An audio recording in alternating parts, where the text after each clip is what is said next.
Okay, so how's everybody doing? Thanks for tuning in. In this episode, I just want to touch briefly on the photo backdrop and color saturation, coupled to the actual layout or diorama color, and how I see that in terms of how it should work. Now, photo backdrops and imagery is always going to be based on subjective opinion, right? We all experience things in unique ways and so on, but I wanted to share with you the principles that I apply early on and why I do it, okay? This is not the only way to do it. As I've said before, this is just the way that the method that I've used for many, many years and I'm comfortable with. So let me first mention the number one, the backdrop that I installed. The very first piece that I painted was this backdrop, was this very light pale pastel blue. And for those of you that have been following the channel, you know that my color palette is generally very light and pastel. I'm not talking about the locomotives or the rolling stock. I just did everything that I do. Now this area is far from finished, but you know that down on this end, with the buildings and the track and just the way I approach things in terms of color, that they're all muted, right? And it's the actual light blue backdrop that's the key. That's the key color component that sets off everything else, that sets the standard for my color tone, okay? So now you see, look at the color of the backdrop. Notice how it just does not, like, it clashes. See? It's oversaturated. Now I deliberately did this. I thought I might be able to get away with it because I thought if I flank each edge of the backdrop, I can paint the transitional foliage to blend in. But in reality, it doesn't really look that way. And my wife confirmed it when she came to me the other day and said, I want to talk to you about something. And the first reaction I had was, uh-oh, you know. He says, no, it's about the layout. And oh, okay. And she confirmed, she said, it's the color saturation is way too strong. Now, the first clue would be this blue sky right here. See this? And see the backdrop? So this is my key, right? This key is the basis of the whole layout, like in terms of my color tone. And I've made this statement before that when we do miniatures, always go lighter. Go lighter, lighter, lighter. I'm not talking about shadow and relief painting. I'm just talking about when you scale things down, you know, we need to be careful that they don't, like, they get dark really fast, just by default. If we don't lighten the colors that we use, they just look more scale. The scale factor becomes more realistic when we use lighter tones of colors, especially when we bring in artificial light and, you know, the physics of scale just don't work the same. So what I did was I took her advice that, you know, she's right, because part of her argument was this is all going to be sort of faded more in the backdrop, and as things go further back in perspective, they get darker, not brighter. There's no argument there. So what I did was I photoshopped another version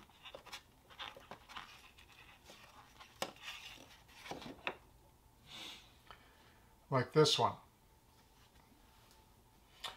Okay, so right away I thought, okay, it's not black and white, but you might think it is at first, because I'll show you the black and white just behind it.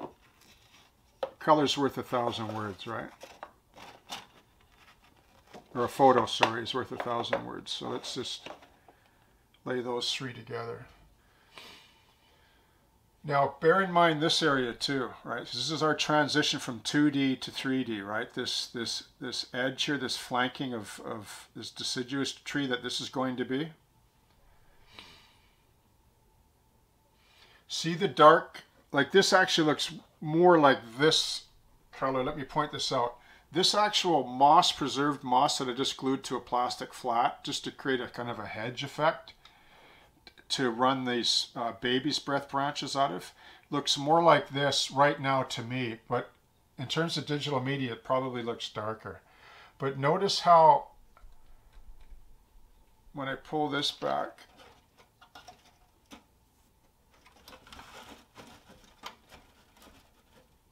notice the shade here. See the transition there?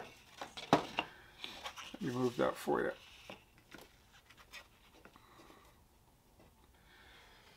See what I mean? And this, of course, will be spray bombed with just some brown satin or flat brown, baby's breath, and then 3M glue, and then Woodland Scenics dark foam for flocking. Nothing fancy, just simple. It's just a backdrop transition model or foliage, right? Which I think has the appropriate texture for these trees. You know, I can clip it up and clean it up later. And then the same will flank on this side as well. And you can see how the color from this hedge back here and here is already working. It doesn't work with that. See, unless I start changing the color here, which I don't want to do. And furthermore, as I pointed out, you know how the backdrop is a type of sample of key lighting. See the blue here compared to the backdrop? It's more in line with this building here, which is quite light in reality as well. And then when you look at the same key light here, see how that matches now? And even though that looks almost black and white, it's not. There's still a fair amount of detectable green in reality here, standing here without digital media. So that's what I wanted to show you about photo backdrops, whether you agree with them or not.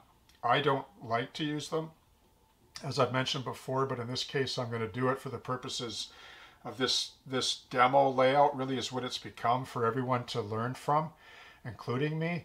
And so I'm going to go with this, and this is going to be all knifed away, this sky, so just this pale blue shows. And then the transition. I don't want this to be the focus of the layout, it's just a secondary visual. And I want to distract it as much with foreground models too, right? Like, for example, even when you install the crossing platform, you know, it's going to help create a better, more believable transition. Anyway, that's what I wanted to share with you. And if you want to leave some comments down below, that's fine. But just in closing, I'll put the other colors up for you to see. And you can see where I'm going with this.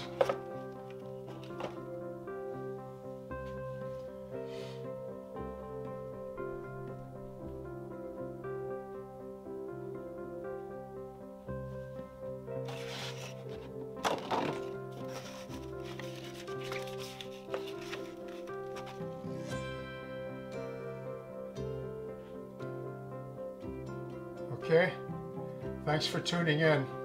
I hope you have a great day.